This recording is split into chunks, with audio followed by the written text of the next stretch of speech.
Israel की मशरिक वस्ता में दहशतगर्दी, इस्लामी ममालिक की बड़ी बैठक, वज़ीर आज़म शहबाज शरीफ की भी अरब इस्लामिक सरबराह कॉन्फ्रेंस में शिरकत, सऊदी वली अहद का गजा में इसराइली जारहियत रोकने का मुतालबा, कहा इसराइल की जारहियत से अब तक गजा में हजारों शहादतें हो चुकी, गजा और लबनान का मसला फौरी तौर पर हल किया जाए, हम खुद मुख्तार फलस्तीनी रियासत के क़याम की हमायत करते हैं, मस्जिद अक्सा के तक़द्दुस की पामाली और बेहुरमती काबिल मुज़म्मत है। तुर्क सदर ने कहा मुस्लिम उम्मा को इख्तलाफात भुलाकर मसला फ़लस्तीन पर एक मौक़िफ़ अपनाना होगा, तमाम मुस्लिम ममालिक मिलकर आवाज़ उठाएं।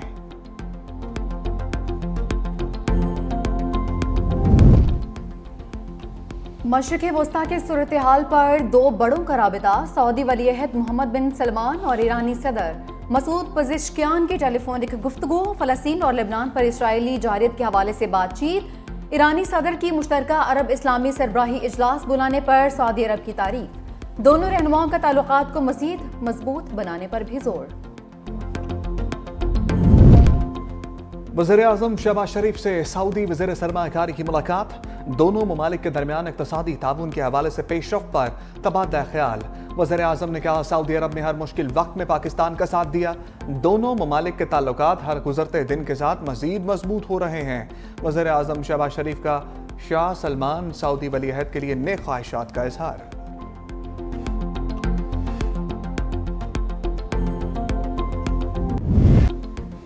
कराची में चीनी शहरियों को निशाना बनाने वाला नेटवर्क पकड़ा गया, सिक्योरिटी फोर्सेस ने खातून समेत 3 दहशतगर्दों को धर लिया।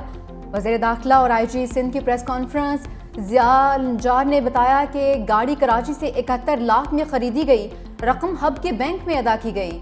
गाड़ी में धमाका खेज मवाद भी वहीं नस्ब किया गया। मुल्जिमान ने नाके से बचने के लिए खातून का सहारा लिया। जावेद नामी शख्स ने एयरपोर्ट की रैकी की, खुदकुश हमलावर का नाम शाह फहद उर्फ आफ्ताब था। मुल्जिम फरहान और मोहम्मद सईद हमलावर के सहूलतकार हैं। बैंक मुलाजिम बिलाल भी सहूलतकार था। दानिश, गुलरहमान और बशीर जैद नामे मुल्जिम मफरूर हैं। बलोचिस्तान हुकूमत का दहशतगर्दी के खात्मे के लिए अहम कदम, सूबाई काबीना ने सिक्योरिटी एस्टैब्लिशमेंट एक्ट 2024 मंजूर कर लिया। बहाली अमन के लिए जिम्मेदारों के तयन और सूबे में क़याम अमन के लिए सिक्योरिटी इदारों की कोशिशों को नतीजा खेज बनाया जा सकेगा। काबीना में कोयटा धमाके के शोहदा के दर्जात की बुलंदी के लिए दुआ, सूबे में 3 रोज़ा सोग, सरकारी इमारतों पर कौमी परचम सरनगू, 14 नवंबर तक ट्रेन सर्विस भी मुअत्तल रहेगी। Army chief general Asim Munir से ऑस्ट्रेलवी फौज के सरबराह की मुलाकात, बाहमी दिलचस्पी के अमूर पर तबादला ख्याल। ISPR के मुताबिक खित्ते की मजमूई सिक्योरिटी सूरत हाल पर गुफ्तगू, लेफ्टिनेंट जनरल साइमन स्टोट की यादगार शहादा पर भी हाजिरी। आलूदा हवा में सांस लेना भी कठिन, पंजाब और खैबर पख्तूनख्वा में फजाई आलूदगी, मुल्तान में एक बार फिर स्मोक की शिद्दत में इजाफा, पाकिस्तान के आलूदा तरीन शहरों में पहले नंबर पर आ गया। एयर क्वालिटी इंडेक्स 955 तक रिकॉर्ड, लाहौर में भी सांस लेना मुहाल, AQI 565 तक पहुंच गया। पेशावर की फिजा भी आलूदा, air quality index 509 record. Lahore में दुकानें, मार्केटें, शॉपिंग मॉल्स रात 8 बजे बंद होंगे। करियाना स्टोर्स मुस्तस्ना, बड़े डिपार्टमेंटल स्टोर्स में सिर्फ ग्रोसरीज और मेडिकल सेक्शन खुले रहेंगे।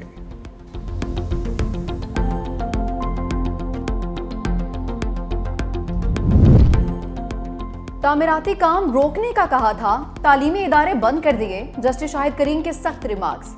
लाहौर हाई कोर्ट में स्मोक के खिलाफ केस की समाअत, जस्टिस शाहिद करीम ने कहा कि पंजाब हुकूमत के बड़े मंसूबे रूडा और CBD फॉल हैं। इस्तफसार किया कि मुल्तान क्यों इतना आलूदा शहर हो गया। तमाम इदारे बताएं स्मोक कंट्रोल करने के लिए किस किस ने क्या कार्रवाई की है। अदालत ने बरहमी का इजहार करते हुए कहा कि फसलों की बाकियात को जलाया जा रहा है। डोल्फिन एहलकार खड़े होते हैं, कोई काम नहीं करते। एडवोकेट जनरल पंजाब को यहाँ होना चाहिए था, चीफ सेक्रेटरी के तरह उनको बुला लेते। पंजाब हुकूमत के वकील ने जवाब दिया कि वो बैरून मुल्क गए हुए हैं। जस्टिस शाहिद करीम ने कहा कि कायम मकाम चीफ सेक्रेटरी कौन है, ये सूबा किस तरह से चल रहा है।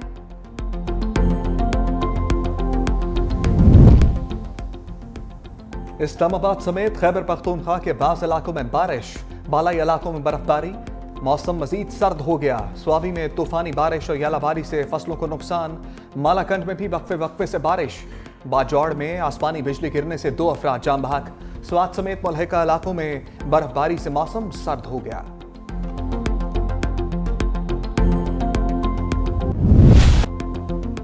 भारतीय टीम का पाकिस्तान आने से इनकार, पाकिस्तान भी डट गया। भारतीय टीम ना आई तो चैंपियंस ट्रॉफी भी नहीं खेल सकेगी। पाकिस्तान ने हिकमत अमली बना ली, भारत की बजाय श्रीलंका या वेस्टइंडीज को बुलाए जाने की तजवीज़। हुकूमत ने पीसीबी को गाइडलाइंस दे दी, कहा कि भारतीय टीम ना आई तो आइंदा किसी इवेंट में भारत के खिलाफ नहीं खेला जाए। मुनाफा सिर्फ भारत की वजह से नहीं बल्कि पाकिस्तान की मौजूदगी से भी होता है। जरा के मुताबिक पीसीबी हुकूमती हिदायत के मुताबिक आईसीसी को खत लिखेगा। बीसीसीआई के इनकार की ठोस वजूहात भी मालूम की जाएंगी। वहां पर चैंपियंस ट्रॉफी है, बीसीसीआई अड़ंगा डालेगा ही डालेगा और जो इंडियन गवर्नमेंट है वो अप्रूव नहीं करेगी। लेकिन कुछ सीनियर प्लेयर्स ने बीसीसीआई को अपनी सिक्योरिटी के हवाले से कहा था कि यार हम इंटरेस्टेड नहीं है। कोहली चल सके ना कोई चल सके, साउथ अफ्रीका का पहला टी20 भी हार गए, तो क्या चल रहा है भारतीय सुरमा? इनको तो घर के शेर कहा जाता था ना, इसलिए आपसे बात करना चाहते हैं, मेरे से बात करना मुझसे सवाल जवाब दीजिए। नहीं आप अपने एक्सपर्ट कमेंट नहीं, जवाब दे कोई बात बोले नाराज। भारतीय सहाफी ने पाक भारत क्रिकेट मैच ना होने को सियासी मसला करार दे दिया। विक्रांत गुप्ता की 365 न्यूज के morning show rise and shine में गुफ्तगू, कहा भारतीय टीम का पाकिस्तान ना आने में बीसीसीआई का कोई कसूर नहीं, ये मामला सरकारों का है। कुछ सीनियर खिलाड़ियों ने भी कहा है कि हमें सिक्योरिटी का मसला है। विक्रांत गुप्ता न्यूजीलैंड के हाथों भारतीय टीम की बृतनाक शिकस्त के सवाल पर बुरा मान गए, फोन ही काट दिया।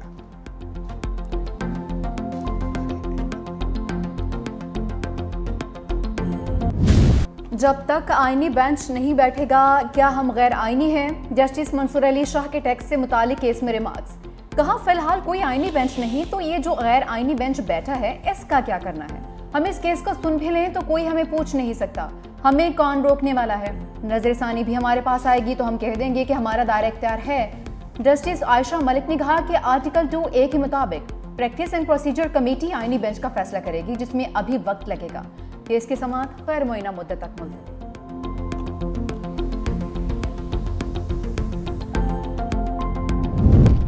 कायमा कमेटी इजलास में चेयरमैन और आईजी इस्लामाबाद में तल्ख कलामी। चेयरमैन खुर्रम नवाज ने कहा, आईजी साहब पूरी दुनिया में क्राइम होता है लेकिन इस वक्त इस्लामाबाद के थानों में जाने से डर लगता है। अली नासिर रिजवी बोले, पुलिस इस्लामाबाद पर यलगार और हम लोग को रोकने में लगी रही।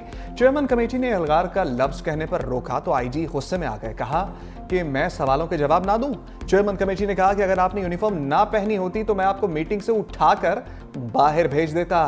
साहबजादा हामिद रजा ने आईजी इस्लामाबाद के रवैये को अफसोसनाक करार दिया।